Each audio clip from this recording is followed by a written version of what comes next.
जबलपुर में धान परिवहन घोटाला उजागर होने के बाद Jabalpur collector Deepak Saxena action mode पर 74 अफसर एवं कर्मचारियों पर दर्ज कराई गई एफआईआर।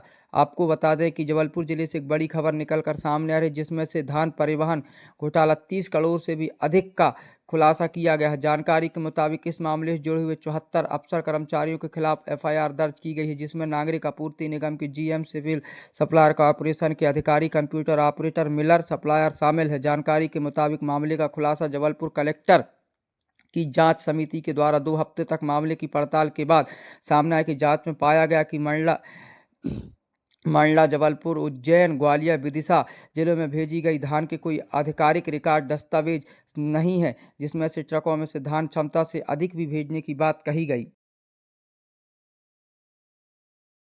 सबसे पहले तो ये कैसे पकड़ाई में आया कि ये सारी चीज़ें चल रही हैं और कैसे फिर पूरी प्रक्रिया अपनाई गई पुलिस द्वारा धंधों को ओपन करने के लिए? देखिए, ये अंतर जिला मिलिंग के लिए 18 मिलर्स को धान का अलॉटमेंट हुआ था, जिसमें मंडला, राजगढ़, विदिशा, उज्जैन, ग्वालियर और मुरैना के मिलर शामिल थे। माननीय विधायक जी ने शिकायत की कि ये जो बाहर के जो मिलर्स हैं, ये धान उठा के नहीं ले जा रहे हैं और लोकल मार्केट में ही इन्होंने जो है अपने आड़ू बेच दिए हैं।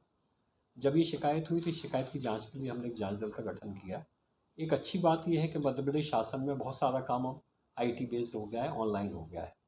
तो मध्य प्रदेश शासन के जो ऑनलाइन पोर्टल्स हैं, चाहे वो MP civil supply state corporation का हो या परिवहन विभाग का हो या स्टेट जीएसटी का हो, उस पोर्टल की हमने सहायता ली और उन पोर्टल से उन व्हीकल्स के नंबर को ट्रेस किया जिन व्हीकल्स के नंबर के आधार पर इन्होंने ट्रांसपोर्टेशन करना बताया था।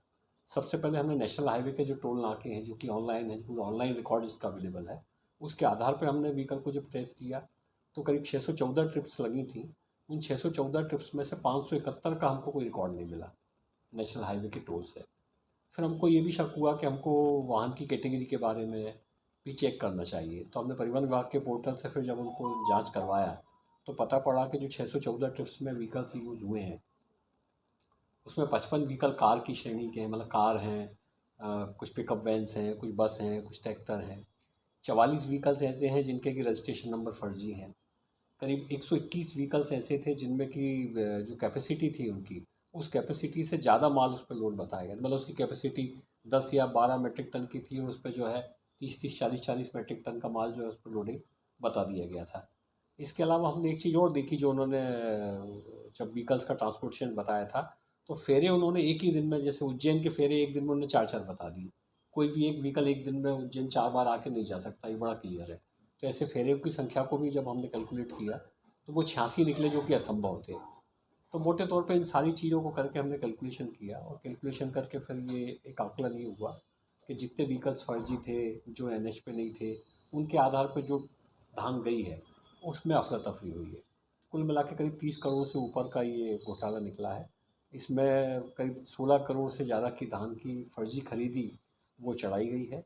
इसमें जो भी लोग दोषी हैं उसमें 13 कर्मचारी सिविल सप्लाईज कॉरपोरेशन के हैं, 17 राइस मिलर हैं, 25 सोसाइटी के करीब 44 कर्मचारी हैं। कुल मिला के 74 व्यक्तियों के खिलाफ हमने 12 थानों में 12 एफआईआर दर्ज कर दी। सर, बात करें रिकवरी की, ये तो ठीक है सर, घोटाला हुआ, रिकवरी कैसे होगी इसकी? देखिए, रिकवरी बड़ी आसान है। यदि इन्होंने रिकवरी जब चावल धान जब इनको देते हैं तो एक धान के अगेंस्ट में, एक लॉट के अगेंस्ट में 11 लाख रुपए का अर्नेस्ट मनी जो है वो जमा करवाई जाती है। जो बैंक गारंटी जमा कराई जाती है, एफडी जमा कराई जाती है, उसको भी हमने जब्त किया था और उसकी पूरी जांच हमने की थी। उसमें 2 केवल हमको शंकास्पद मिले हैं, उस पर हमारी अलग से जांच चल रही है। बाकी सारी बीजी और एफडी जो हैं वो सही पाई है हमारी टीम ने। तो बीजी और एफडी की सहायता से यदि जो धान गड़बड़ हुई है उसकी राशि सिविल सप्लाईज कॉरपोरेशन वसूल कर देगा। सर, ये कर्मचारियों को भी इसमें अभी निलंबित किया गया है कि ये फिर बहाल हुए हैं? ये कर्मचारियों को अभी निलंबित नहीं किया है, अभी उनके खिलाफ केवल एफआईआर हुई है। राज्य शासन स्तर पर उनके एमडी से मेरी बात हुई है, पीएस मैडम से मैंने बात की है और राज्य शासन स्तर से जिस पर कार्रवाई होगी। इसमें और लोग भी इन्वॉल्व हो सकते हैं? जो लोग भी इन्वॉल्व थे उनके खिलाफ कार्रवाई कर दी है। इसके अलावा अब मान लो कुछ लोग ऐसे इन्वॉल्व हैं जैसे कि इन्होंने धान वहाँ से उठाई और लोकल मार्केट में बेच दी। अब किसको बेची है ये पुलिस के अनुसंधान का विषय है। तो पुलिस जब फर्दर जांच करेगी तो वो ये देख पाएंगे कि इसमें कौन कौन लोग और इन्वॉल्व हैं।